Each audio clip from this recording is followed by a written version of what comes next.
All right. Jeremy Chen here with the No Podcast. just me. Every once in a while, I'll record some conversations. I'm here with, actually, I don't even know how to pronounce your last name. Carl Raschke? Is that how it is? Yeah, that's correct. Yeah. Raschke. I read a couple of his works near the beginning of my PhD program last year, and I followed you on Twitter just because I found your conversation about neoliberalism really interesting. By the way, I'm starting a Substack series, so I want to promote that. Go to carlraschke.substack.com and subscribe to that. It's you can have it for if you want to contribute, that's fine. But that's a new way to get your as well. Your opinions out there, right? Yeah. But I wanted to record this conversation. Oh, real quick, just if you want to get Carl's bio, I didn't even bother to put it on here. But 50 plus years academic, and many books and many articles, and just very, very vast amount of territory covered in religion, philosophy, and I don't know, sociology, other things. But the topic I wanted to talk about was this broader topic of what's being called Christian nationalism. And what prompted it was I saw that you had posted like a two-part, I guess, blog article kind of series on it. An academic blog. You can get the whole version on Journal for Cultural and Religious Theory on their blog, which is jcrt.org/religious theory. Okay, and I'll try to link to that. But let me give you the framing for why I've been interested in this conversation. I mean, pandemic, and then people are like paying attention to what's going on politically, right? During the pandemic, because everybody's online, and then January 6th and all the Donald Trump stuff, and that prompted me to do a bunch of reading. I think this was right before I started my PhD program, so I had a little bit of time. And I read a bunch of these books that had come out about Christian nationalism, and adjacent ones by different scholars. And yeah, my mind was in that headspace, and yeah, I was seeing it as a very alarming phenomenon. And so alongside a lot of others that were sort of making that, trying to put it on the agenda for people to notice that a lot of our politics in the United States, especially on the right, is driven by this nationalist agenda, and wanting to put that language out there and help people discern what that meant. But over time, feeling like even watching some of the politics, even some figures on the right, or even claiming that label, the way the whole the rivalry goes, right? You on the left supposedly, right? Decry it. Now I'm on the right. I'm gonna like claim that label. I think Marjorie Taylor Greene's a Christian nationalist. Sure, I'm a Christian. Those kind of things. And just watching how that worked, but also just being curious, starting to see like, man, maybe that language is inadequate. Maybe there's something. Maybe there's more to what's going on, in that sometimes a lot of things can become attached to one language, and the nuance gets lost. And so when I came across your piece, I found it really helpful in naming things that I was intuiting somewhat, and giving more to what I was missing. And so I thought I would start with that, and I'll let you share a little bit. What are you seeing about this Christian nationalist language and phenomenon, and then I'll try to pull out some different pieces and ask you some questions about it based on the piece itself. I would, not that I like this phrase, but I would call it a moral panic of the left in reaction to the Trump phenomenon. From an academic standpoint, it really doesn't have much basis to it. The nationalistic aspect of American Christianity has been around since the colonial era. There's reams of literature that have been written by people on the left as well as the right about the meaning of America. There's a famous book that came out about 30 years ago that has all the quotes from all these kind of civic figures over the last 200 years. It's called Redeemer Nation. So in some ways, Christian nationalism is in many ways a kind of effort on the part of those who are looking at a larger phenomenon, which I think was what we really have to study about, called religious nationalism, which of course has always been there too, but in some ways it's part of the new kind of neoliberal populist divide, which is what the real issue is. And so religious ideas are now taking on forms of political expression. You know, when I was a graduate student, everybody on the left was calling themselves a Christian activist of some sort, because there was an effort to try to, in some ways, align whatever they saw the teachers of the gospel with what might be called the left wing or the new left politics of that particular era. So, I mean, in some words, Christian nationalism has now become just a canard. It's become a label for what we've always called the religious right, which, you know, has been around for quite a while, or again, so it's terminology. It doesn't describe anything new. In fact, I think what they claim to be the threat is actually becoming less than it was even 25 years ago. As I pointed out, if you really want to look at the high watermark of what they're calling Christian nationalism, look at the Bush administration when we invaded Iraq. You know, I think there's this, God's, yeah, this is war. yeah, you know, and in fact, I think a lot of this has to do with the decline among what I call the ruling class of today, the knowledge class, the highly educated, the educated meritocracy, who in my last book, which more and more people are finally reading now, Neoliberalism and Political Theology, from Kant to Identity Politics, I'm really trying to show that this is a kind of a hysteria among the new ruling class about the working class. And they're trying to basically tar them and say, well, they're all secret Christian nationalists. There's a lot of journalists, particularly New York Times and sociologists, who all they've done is ask very fraught kinds of polling questions, which even the polling questions have been critiqued by other sociologists, and say, oh, look, I define a Christian nationalist this way, and everybody says, you know, they say yes, so therefore they must be a Christian nationalist, so they're a threat. For example, the Pew Research, which is, you know, a very respectable, longstanding, you know, very venerable institution, published its own poll last fall, and it found out that half the population, you know, said they agreed with the proposition, what they defined as Christian nationalists. But when they began to parse it and look at what they were saying, is like, well, these are just, you know, beliefs that Americans have had, you know, for generations. I think what you're seeing right now is because as culture is becoming less Christian, I mean, we've had this massive wave of secularization, particularly among people under 30 in recent years, that the young people didn't grow up experiencing with the kind of assumption that America was based on Christian values.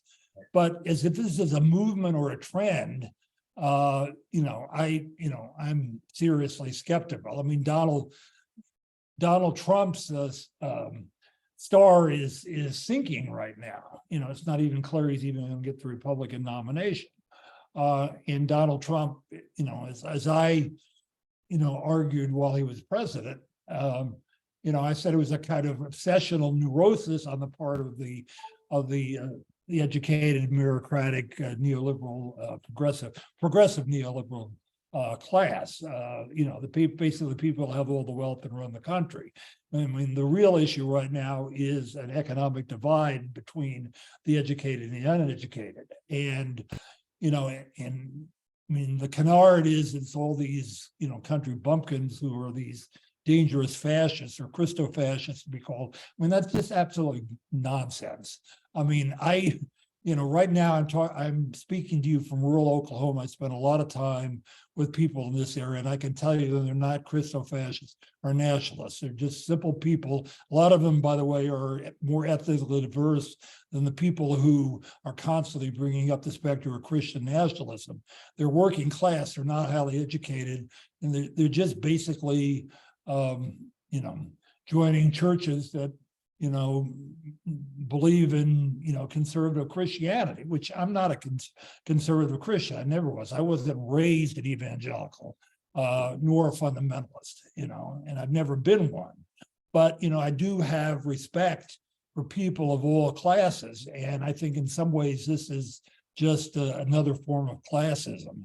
I mean, you look at the people that are pushing it, in the academic world, they're those who really don't know much about Christianity, or they've got some kind of axe to grind. I won't mention any names, but if you look at the religious background of some of these academics, they're basically ex-evangelicals. An ex-evangelical basically claiming they're basically has an axe to grind against evangelicalism and saying, well, our polls show this. I don't have any respect for that. I think in a lot of ways it's a scam. So what I appreciate about your piece here is you try to pull apart some different phenomena that's being grouped together. And I have some overlap. I'll say it that way. I know people in different of these camps. So you bring up kind of the New Apostolic Reformation, which is a more charismatic movement, and people, Yeah, and I'll be honest. Back in the early part of this millennium, I was heavily involved with the New Apostolic Reformation. I came out of that from being part of a Black Pentecostal tradition. And, I was sort of a participant observer, not that I was doing it as an academic. I mean, those people are genuine people, and I know a lot of the leadership of the New Apostolic Reformation, and, I still do, though I'm not the church I'm involved with these days, have nothing to do with the New Apostolic Reformation, and yeah, they all kind of quoted prophetically started pumping Trump, but they're not Christian nationalists in the sense. I mean, one of the most laughable things I ever read was this 3-part series in Religion News Service. It was talking about dominion, this horrible word, dominion. They want to take over the country. I said, that word is found in the New Testament. You can find it in the Magisterial Reformers. You can find it in the Radical Reformation. You can find it basically, all forms of evangelical Christianity. I mean, this is just, paranoia on the part of people that don't understand what they're writing about. And that's what I say, that, if they didn't claim to have an academic perspective, it would be one thing, but they do. And, this is really misleading the public because, I think it's interesting. There are very few serious historians, with probably one or two exceptions, that have waded into this controversy, because you can't read about the history of American Christianity and, draw the conclusions they're doing. I mean, what they're claiming is they're trying to reinterpret a whole layer of Christian language and belief. Yes, Christianity itself uses tropes drawn from political life. The kingdom of God is a political trope. That's why, the Romans were very suspicious of it and so forth. But, Jesus said, my kingdom is not of this world. And yes, conservative Christians will vote for candidates, whether it's Donald Trump or Ron DeSantis or anybody who, supports conservative values, but that doesn't mean they're Christian nationalists. And again, American nationalism and Christianity have been tightly interwoven, since day one. So, I mean, yes, America is far less Christian than it ever was, and that's good. But the fact is that there's still people holding on to these old beliefs doesn't mean there's some new political threat brewing. Donald Trump didn't, even get to be a second term of president, who he tried, he pulled some nonsense, but, it's I think it's just basically an effort to slander your average everyday evangelical. And that's why I'm so outspoken about it, because I know these people and they're not what they're being portrayed as. So there's the New Apostolic Reformation, which has a different, which I understand things like and the aesthetic of it is very different in when they'll say like, we have the 7 mountains and we're called to go out into every sphere. It doesn't use sphere, but claim those mountains for God. They'll even use like claim territory, and that sounds similar to, say, this kind of like dominionist, right? Calvinistic dominionist theology. But it's not Calvinism, and I mean, but of course, this comes out of, we're talking about the New Apostolic Reformation. This comes out of premillennialism. It right. comes out. It's a combination. In a lot of ways, it was taken from traditional strains of Pentecostalism, which are, go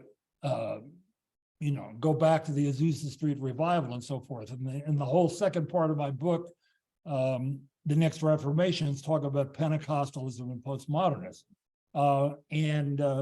So, I even talk about certain practices of the New Apostolic Reformation there, but it's not that far off from, say, the Church of God in Christ, or the kind of ethnic indigenous forms of Pentecostalism, that are native to Americans, but are still very much around. Then you get the canard of, well, these are white Christian nationalists. That's just total BS.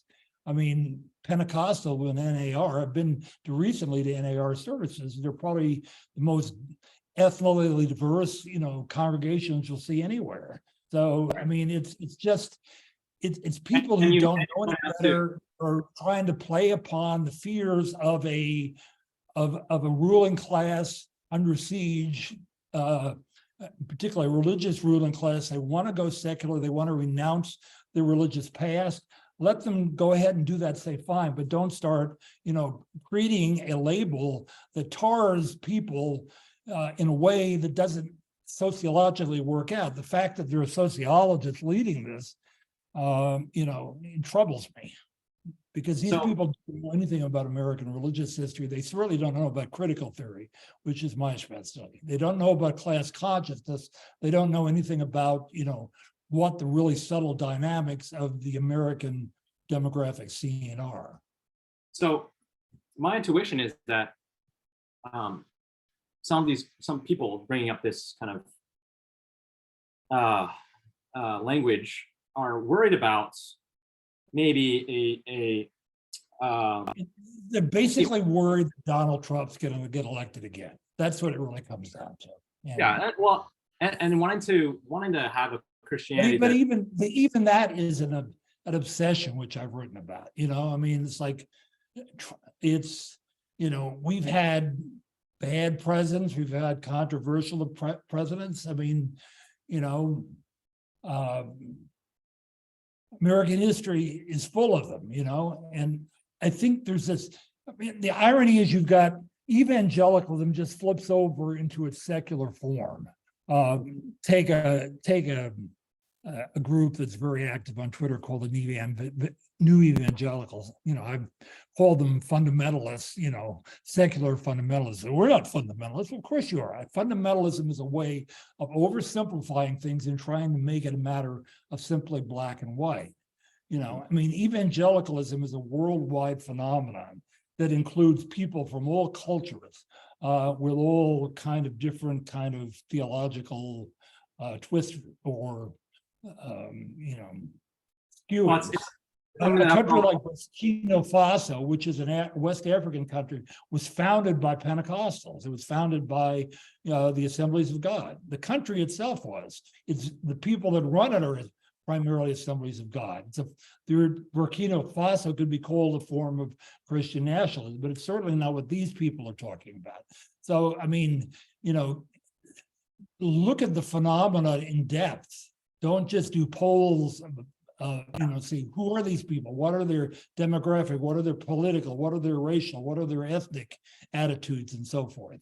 I mean, that's what real academics do. And these people aren't real academics as far as I'm concerned. How would you think of, I mean, my theory, as I'm hearing the language, is that Christian nationalism, the language, is as an umbrella being used. Because what I'm trying to point out is that I see that you're trying to show the complexity of that's being sort of flatly placed under that language. New Apostolic Reformation, Christian Reconstructionism, just very bland, sort of Christian civil religion kind of posture. Yeah, right. But civil religion, I mean, 40 years ago, Robert Bellah was like the academic superstar. He was writing about civil religion. He was one that basically said, in effect, that a certain idea of Christianity is central to what he called the American National Creed. Now, we don't talk, Bellah's been dead for quite a while, and Bellah stopped using that term because it was bandied about in all the wrong ways. But I mean, Bellah, Martin Luther King and Abraham Lincoln, as I pointed out, could be considered Christian nationalists by the way the term is being used right now. So yeah, exactly. So I see that you're seeing kind of this phenomenon as being used really broadly. The way I see maybe what that language, if you wanted to use if there is something that is in common with all of that that's being used, I would say, and this is something that I agree with, it's trying to sound alarm to a relationship between Christianity and power, right? And to say, and if there is a way to say that is to say, look, the way of Jesus is not the way of power, it's the way of love, of humility. And so, but Christian nationalism as a label to do that and grouping a lot of these different phenomena in those ways, right? Maybe kind of too easily conflating. And what you're saying, and I want to push into the class piece that you're wrestling with. Let me finish this question. But in doing that, it may be conflating people that hold one version of what you're saying. People call Christian nationalism, like, according to the polls, right? They'll, some of the people that you're talking about that live in Middle America, but don't have those. If you define Christian nationalism, right, as basically somebody who says that America should be a Christian nation, whatever that means. And if you're a Christian, you say, of course. Right, if you ask a Muslim, should America be a Muslim nation? They'll probably say, of course. Yeah, everybody wants I want Christian values guiding this country. Oh, it's a meaningless question. Right, something that for someone that hasn't gone through, like you're saying, the knowledge class, that hasn't gone through hasn't been socialized into, maybe gone to a liberal arts secular college where, understanding that way of talking, how that comes off, right? Maybe just when they hear, well, should it be a Christian nation? Of course, like it's not even a second, because we're Christians, we should want Christian values. We should want Jesus. We should want everything in this country to be good. That's how they hear, right? And so you're saying, in some ways, to have that person be viewed as the dangerous person that wants to sort of subvert our country and add some sort of and do a totalitarian, like force people to force secular people, atheists, whatever, to live by certain values. That's kind of a blunt force. That's a conflation, and you're bringing out a class piece to that. And I'm really curious if you could go into that a little bit, because I get some sense of what you're talking about, neoliberalism and the neoliberal elite. Well, I do a very exhaustive job in my book, Neoliberalism, Political Theology from Contra-Identity Politics. And in my newest book, which is not out yet, it's called Monopolitics, Sovereignty in the 21st Century. I look at the same phenomenon, is the kind of what I call a Manichaean struggle between neoliberalism and populism. I mean, populism is a term that's often used and misunderstood. depending on your point of view, it's demonized. But I mean, in a lot of ways, what we're seeing is religious populism. People think if you're, and I wouldn't say if you're in the Marxist left, which, I mean, actually, that's what I come out of intellectually, if you want to go years ago, is Marxist left. I take class analysis serious, and I know, and I understand how things that are really coming from a class perspective is taken as being universal and so forth. I'm not a Marxist, by the way. I mean, if there ever was a Marxist, but I take Marxist analysis of value and the way value is incorporated into the systems of production very, very seriously. And basically, what I say in the book that came out with Edinburgh University Press, that essentially progressive neoliberalism, and I'm not the only one who coined that word. I mean, that word actually comes from Nancy Fraser, who's a very well-known political theorist on the left. She talked about progressive neoliberalism, and she said that basically this is the ruling class of today, and these are the people who basically control the media and dominate the narrative. And we have another phenomenon, I think, I saw when I was growing up, people who came from a working class background and got into academia, and they wanted to totally, they just wanted to demonize their own backgrounds. It's this process of what I would call a class self-hate. And you have a lot of evangelicals out there now, who are becoming educated, are reading sophisticated philosophy. They're not fundamentalists anymore. But they have the same class hate. Because they have now bought into the narrative of the knowledge classes, the progressive knowledge classes. They look back upon their working class roots as saying, oh, well, we're fascists, we're Christian nationalists. Of course, Christianity is the largest worldwide religion, and it whether you're talking about liberation theology or you're talking about, dominion theology, which was a unique kind of hyper-Calvinist sort of thing back in the 80s, but it doesn't really have any influence now. Everybody's discovering it now. I mean, somebody told me about Rushdoony in 1985, said, who? But now all of a sudden it's like. There's a little bit of that in, Idaho, right? But. Yeah, I mean, it's there, but it's always been there. I mean, it's to say it's some kind of political force that's shaping the nation. It's just utter balderdash, and it's a way of which what I would call this class self-hate of people who have under working class backgrounds, they're taking it out on, their own family and kindred and say, oh, look, you're evangelicals, you're idiots, you're Christian nationalists. It's a way of pumping up themselves and making themselves look important when it actually makes them look like fools. So I think it ratchets up the sense of moral urgency, in that I'm fighting in trying to convince my family member who's voting for Donald Trump. I'm trying to fight against. It's basically people who are anxious about themselves, saying, look, I'm cool, I know what's going on, and I'm basically turning my back on everybody who loved and supported me. I talk with these quote evangelicals who are accused of being Christian nationalists all the time. I mingle with them. I mingle with academics. I'm one of the few academics that actually spends time with people outside my own little bubble. That's why, I don't just read books, I get involved with them. These people aren't anything what they're being portrayed about, in this kind of literature. If you look at the people that are writing this literature, and I'm not saying there aren't a bunch of crazy people out there that, grew up in mega churches, and have fantasies of, taking over the government. There are people like Lauren Boebert or, Marjorie Taylor Greene. These people are just typical members of the religious right. We had them during the Reagan era. We had them during the Carter era. They've always been here.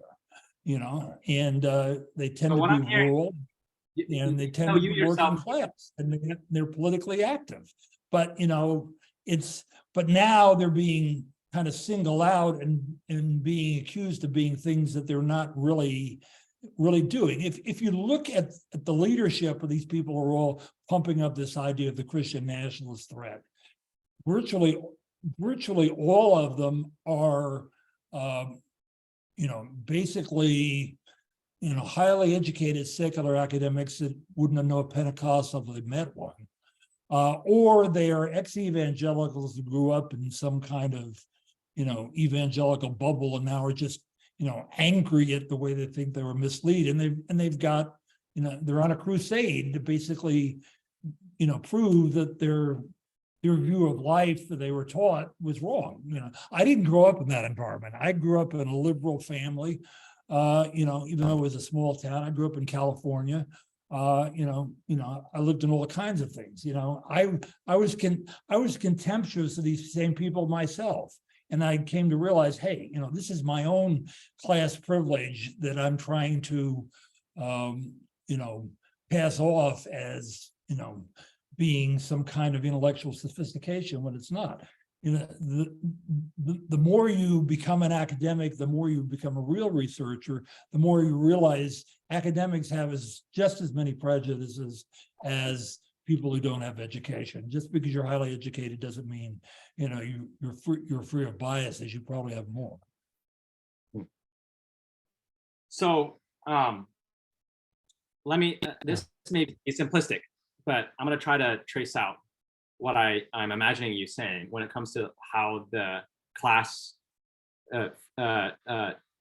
correlates with, the perspective. So like the uneducated kind of middle America Christian that might check box in the polls that says I'm Christian. By the way, it's not just white middle America. Yeah. It's becoming increasingly diverse and ethnicized. This is one of the things that scares them too, is that a lot of immigrants, people of color, are turning to evangelicalism and evangelical values and so forth. And it's like, well, they're not supposed to behave the way that way. I mean, I've got a former doctoral student who's comes from a working class Mexican American family, and he was one of the best students. He said, I will have nothing to do with academia because they're basically racist and classist, even though they claim to be the opposite. And this is white America trying to convince itself that the world is the way they, in their own colonial mindset, want to see it, when in fact, it's a class issue, and it's, and it has less to do with race than we imagine. And these kind of critical theoretical categories have been bandied around without actually testing them out, are now being made into a kind of orthodoxy. And the best way you can preserve an orthodoxy is to create witches, and in this case, Christian nationalists are the new witches. And I don't like that metaphor of, witch hysteria, because it's overdone, but you get my drift. Yeah, I get your drift. I'm curious. I mean, this might be taking us a little bit further afield from the Christian nationalism conversation, but well, actually, let me hold that conversation, that question. I'll finish my question earlier. So those people that may check the box, when their intentions or their attitude or their what's really going on with them, which you're saying, you have had more experience with them and understanding those people, is not it's not, it doesn't have this sort of we're going to become the people that a tyrant can come and like mobilize them to sort of take over, right? Like the whole idea of like a Nazi populism. So you're saying it's not that, even though that's just historical terminology. Nazism is a unique historical form. I've studied it a lot. It was distinctive for Germany. Yes, fascism is a historical form. Nazism and populism and fascism are not the same thing. There are significant shades of difference, just like social democracy and communism are not the same thing. And so, having been socialized in different ways, they would not answer those polls in the same way that someone that, you're saying came from there, went to a college somewhere else, became friends with people that are not Christian and all these things. And now the idea, if they were polled, the idea of saying, would you want this nation to be a Christian nation when they have their Muslim friend or whatever? It's like, no, of course not, because I wouldn't force my religion on anyone, or I wouldn't force someone to, I wouldn't legislate my morality or any of those kind of things, or right. So in some ways you're saying that that's kind of what's happened. And then so these people in general, in feeling awkward about their past, about maybe what they would view as having naive beliefs in the past about the way Christianity works or how it should function in public life, are now jumping on this kind of language of Christian nationalism and sounding the alarm bells about it, because in some ways that it's both a rejection of past belief that they found naive, that they had in themselves, and maybe trying to, in a more charitable way, you could say they're just trying to positively say, I want my Christianity to be within a pluralist environment in which we don't win people over.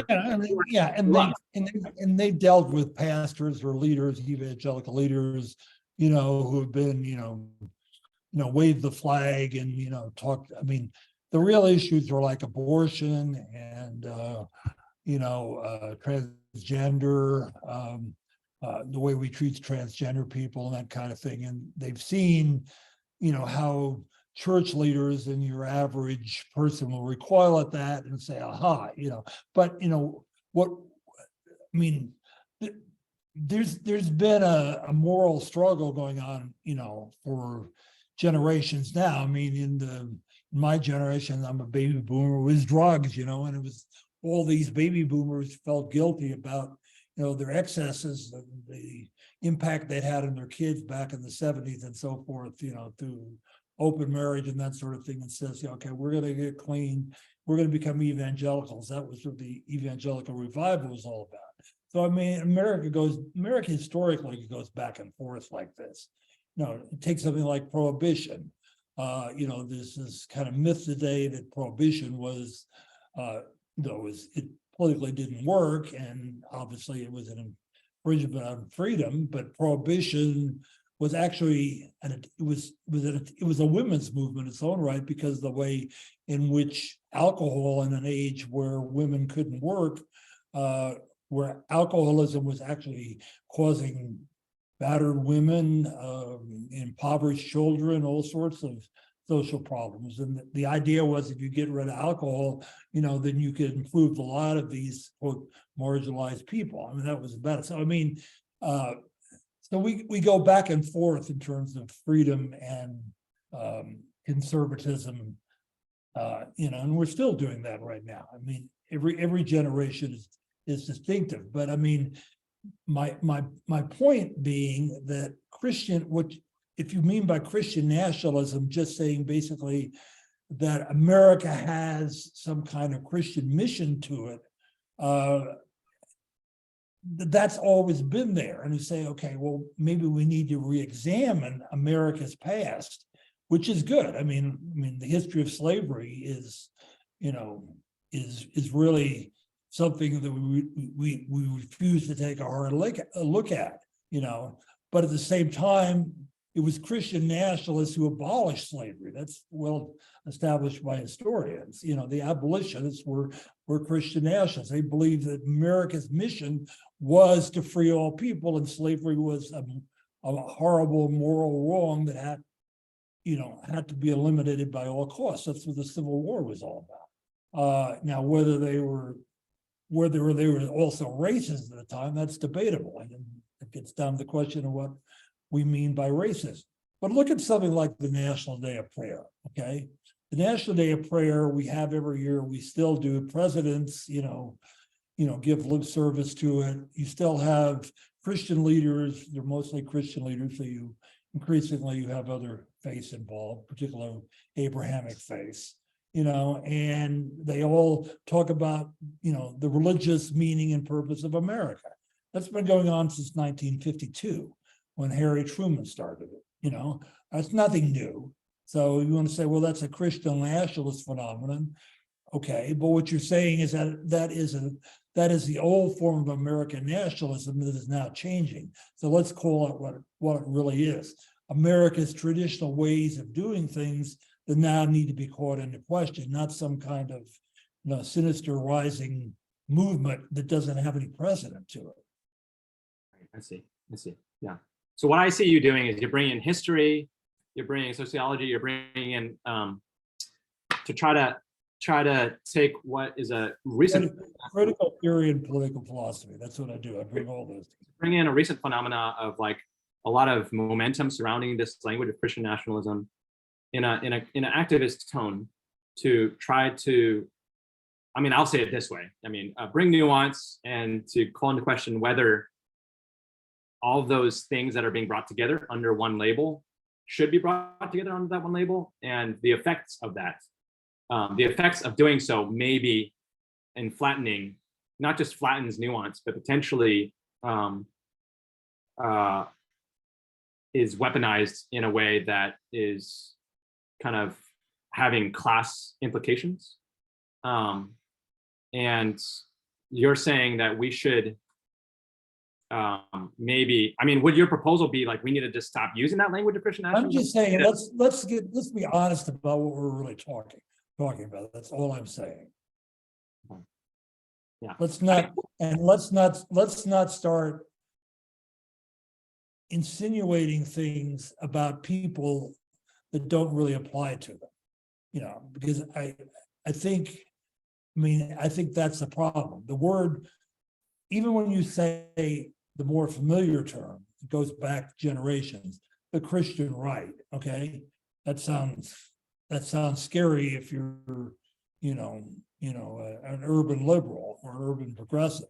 But, what do we mean by that? There are different shades of it. Are you talking about, are you talking about a white nationalist who, wants to, essentially make this a country for white Christian nationalists? There was this whole neo-Nazi movement in the early 80s called identity Christianity. It had nothing to do with American identity. It had to do with white identity. It didn't even claim to be American. It claimed to be international and called the government, the Zionist occupation government. And they assassinated a talk show host in Denver. Those, one of the articles I read basically saw it, conflated that with, flags in contemporary American churches. And that's just sloppy thinking. That's just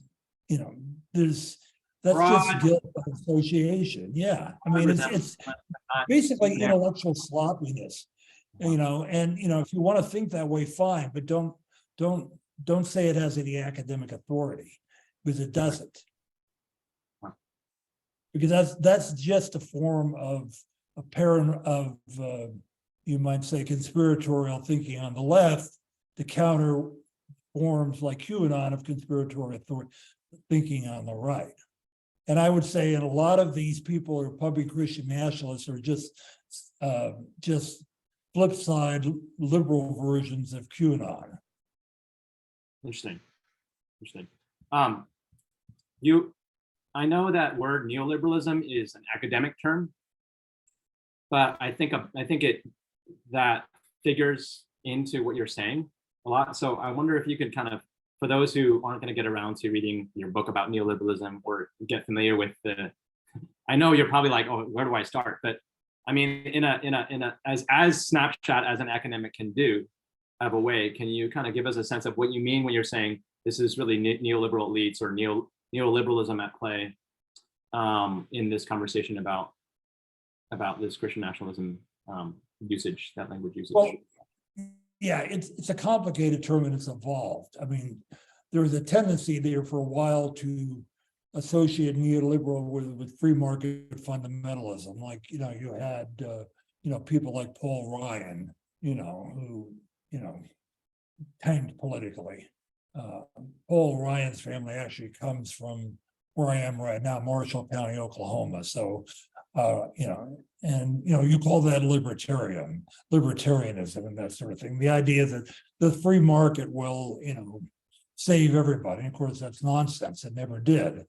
But again, I'm using the way Nancy Fraser does. And she wrote a series of very important articles right at the time when Trump was elected in Dissent magazine, which is probably the kind of granddaddy or grandmama of all New Left magazines. She coined the term progressive neoliberalism, and she was talking about really the economy where the corporate state and government are essentially derive their power from the influence of what Peter Drucker in the beginning of the 21st century called the new knowledge class. I think Silicon Valley, it's what I in the book called not the military industrial complex, but the university corporate financial educational complex, which, and media too, which you get in there too, like the New York Times. Wall Street, Silicon And Valley. that's really, that's a new economy. It's a global economy. And neoliberalism was the term that came into fashion in the late 1990s to refer to this kind of new transnational economic system and those who benefited from it. People who saw themselves not as citizens of a particular nation, but citizens of the world, or global citizens. And if you look at like the Harvard philosopher Michael Sandel, he writes a book about the meritocracy in education and how class privilege is informed increasingly by higher education, and class differences, including economic well-being, is increasingly the function of educational differences. And so that's what we mean by neoliberalism, is it's a value system that has its roots in some of the deepest aspiration of liberal education, but it's now being used now to, in a sense, promote a certain set of class privileges and class hauteur to hold back the advances of other parts of the population. That's what the whole debate over the student loan forgiveness is all about. I mean, that's why the populist issue is say, well, we in our constituency go to college. Why do you get the benefit of having your loan reduced when you've got a good job? Yes, I know you can't buy a house in the suburbs yet, but we didn't even go to college, and I've got a loan to start my landscaping business that I still got to pay off. So why do you get to pay off that loan, but I don't get to pay off the loan for my land? That's a class issue. I see. Huh. Interesting. So in this language of progressive, I hate to say this, but and I'm not the first to say it either, because there was Slavoj Žižek, who's I'm a great fan of his. I've actually met him on one or two occasions. Slavoj Žižek is saying very much the same thing that I'm saying, though he writes about it, in a little more kind of acid sort of way. Žižek he was like this rock star, but now, since he's saying, well, look, he's saying that basically the left is flipped. The people who are talking about Marx are actually the ruling class, and the people who are always afraid of communism are actually the working class. And so we've got things upside down right now. The working class doesn't, follow Twitter, doesn't follow these arguments. And I admit I'm alone, but I think I have the right to do that because I've been around for a long time, and my leftist credentials, are pretty sound. And, I think, I have historically, I should say, and I think I have a right to say what I'm saying, to call my own class into account. When I gave my first lecture at the University of Denver about this project, years ago, they said, well, can you give an example of a neoliberal? And I said, you're looking at one, the one who's giving this talk, you know. Interesting. Huh. So I'm being critical of my own peers in my own class, and they don't like to hear it, you know, because, you know, I don't fit in the stereotypes, but they need to hear it because, you know, there needs to be some humility, but hyperpartisanship is the greatest danger to our country. And if I can influence one, you know, one side of the divide to start looking the other way, I think the other side might start talking. But we don't want to listen. You know, we live by our own fantasies and myths right now, and it's becoming increasingly dangerous, especially in the world we're experiencing right now, where the armies of the night are gathering into what everybody fears might be World War III. Would you think that, you know, your academic term or Nancy's academic term, progressive neoliberals, like maybe a layman might use like the Wall Street, Silicon Valley, Hollywood, you know, higher ed, like elites, maybe they use that term, or would that be equivalent to you, or like how would that be? Yeah, I mean, you know, look, I've got a PhD from Harvard. I'm part of the local Harvard club, or at least I don't go to it, but I could if I wanted to, and so forth. You know, I'm going to say we're the problem right now, and we've got to do some serious reflection. What we're doing is exactly what we've accused the uneducated of doing in the past, of projecting our own anxieties and fears onto the other. And you know, I'd say that the other is, you know, the dark other, the little other, to use psychoanalytic terms, is the evangelical. The evangelical represents everything that we as educated secular elites fear. But we don't really understand the evangelical, and we want to trash them and also. I mean, not to saying that there isn't all the stuff that's accused of evangelicals is accused of. Yes, there are racists. Yes, there are manipulators. Yes, there are sexual predators. Yes, there are all sorts of abusers. And yes, there are dangerous people among them, and so forth. But, you know, we use those as tropes, just like we use, tropes, racial stereotypes to reinforce our racism. So we use religious stereotypes to reinforce our classism. And I have one last question for you. How would you respond to someone who, so you're saying I've got the credentials of a leftist, I'm actually trying to speak to my own crowd, right? Well, I mean, historically, yeah. I mean, I don't consider myself the leftist or a rightist. I consider myself somebody who's trying to bring the left and the right together in a fruitful way. So how would you respond to someone that sees what you're doing and would feel like it is muddying the waters for a conversation where we really just need to like the guy who's calling nuance when there's an emergency, we need to look, people are storming the Capitol, we need to stop that. How would you? We did stop that, didn't we? We did stop storming the Capitol, right? Sure. Yeah. And we do that. We always stop riots. I mean, American democracy is it's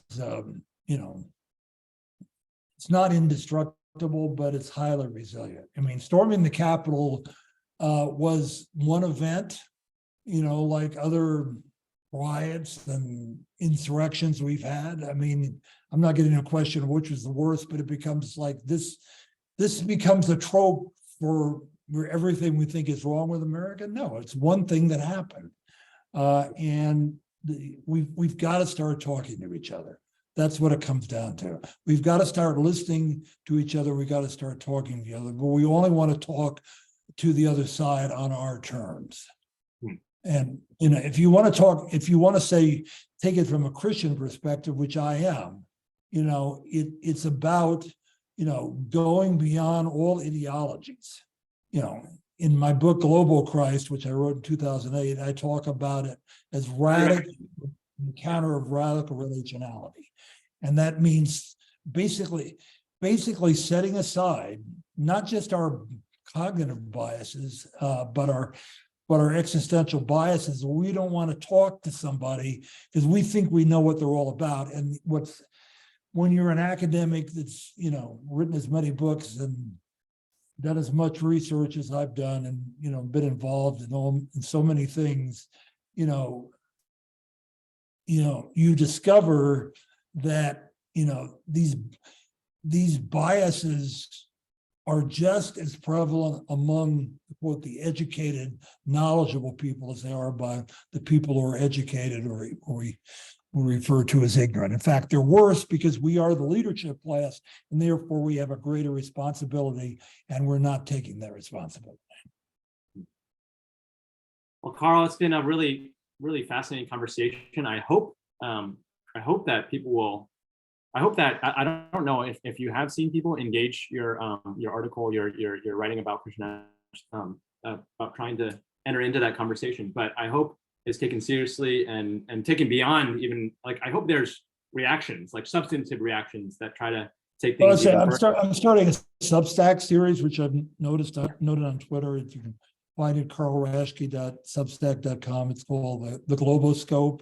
I'm trying to look at things in a global perspective because I do a lot of my academic work in Europe these days.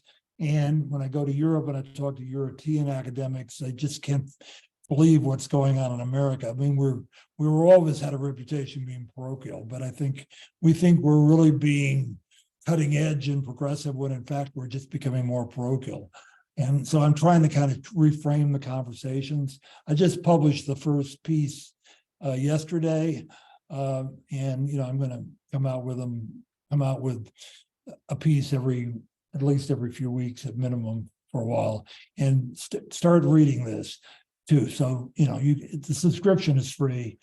You can sign up, and I'll be honest, it's hard because most of us don't want to get out of our little bubble. We don't want to listen to anybody else except to the people we agree with,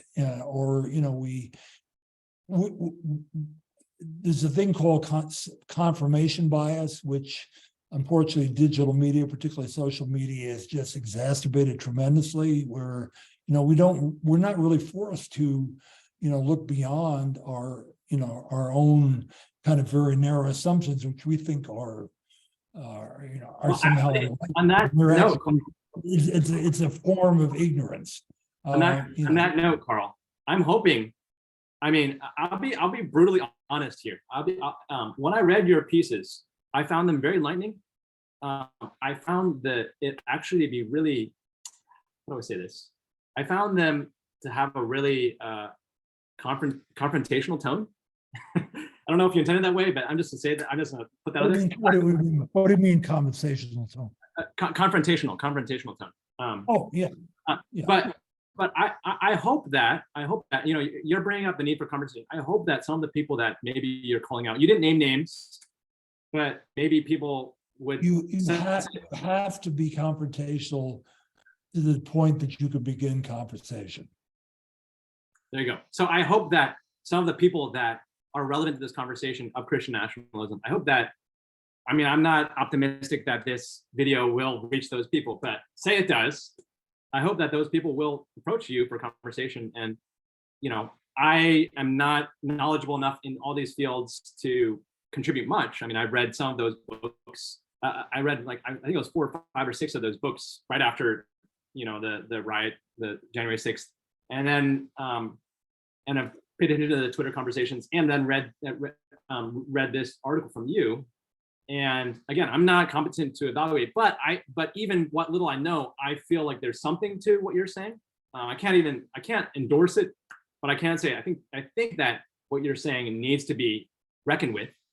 And so I hope some of those scholars will come into dialogue with you, and that it'll produce a better conversation moving forward. And so yeah. Well, it's too bad. It's too bad that my message isn't easily adaptable to TikTok. Well, if there's anything that we all need to learn is we need to learn patience, and we need to learn how to listen for a longer time so we can move beyond that TikTok time span. Anyways, TikTok might be banned in the US soon, who knows? But Carl, thanks for your conversation. I hope that others might be sparked to consider reading some of your other scholarship as well. So thanks for your time. You're welcome. All right, great. Thank you. All right. All right, and I'm gonna